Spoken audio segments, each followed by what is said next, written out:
The 7 and 8 quart DC motor KitchenAid mixers are highly coveted machines. There's just one problem. They quit manufacturing them. I got several of these from an ice cream shop that use nitrogen injection to make ice cream. And they have this programmable logic controller on top where, you just pick your selection, you start it, and it just starts mixing for a set amount of time. Which is pretty neat, but people want these in their original state. So let's tear this thing down and make it new again. Now, before we get started on this, I want to let you know, I wrote a children's book. Everything in this book was done in-house other than the printing. That's right, we did all the storyboarding and illustrating.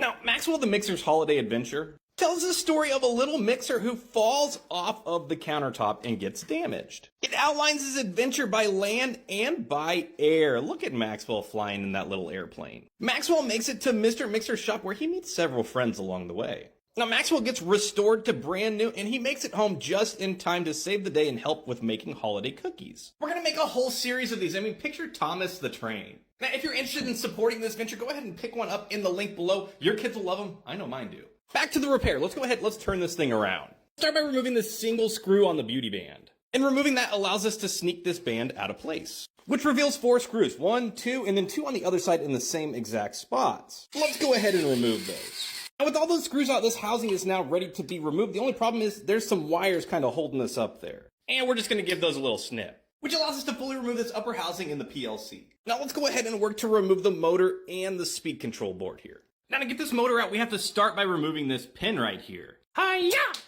Got it. Now with that pin out, we can go ahead and pull down and just remove this planetary. Take a look at that. Man, take a look at how loose these screws were. Now, we need to remove the front screws and then the middle back screws. I keep a hand ready because when you remove those, it drops out the internal ring gear. You don't want to drop this on your paint. Let's remove the rest of these mounting bolts. This motor's now ready to be removed, but before we do that, we need to unclip this clip right here. Just a standard clip, you put some pressure on this tab and then you separate them. Now, we'll also want to come to the back and remove this hall sensor. Just like that, the motor's out.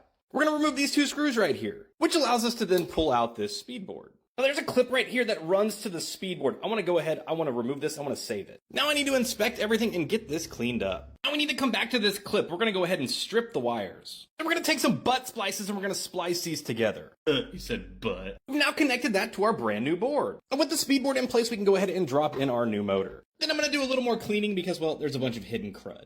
That's looking better. Let's install our external ring gear and then secure the rest of our mounting bolts. Now to clean out this planetary, that is absolutely disgusting. It's looking significantly better. And here's what came out of it. Let's get our planetary up into place. We'll twist on our quick install spring and washer. And lastly, we're gonna drop on a new upper housing. Let's get one more upgrade on here. This is called the Comfy Grip. There we go, that's better. And just like that, we got a brand new machine.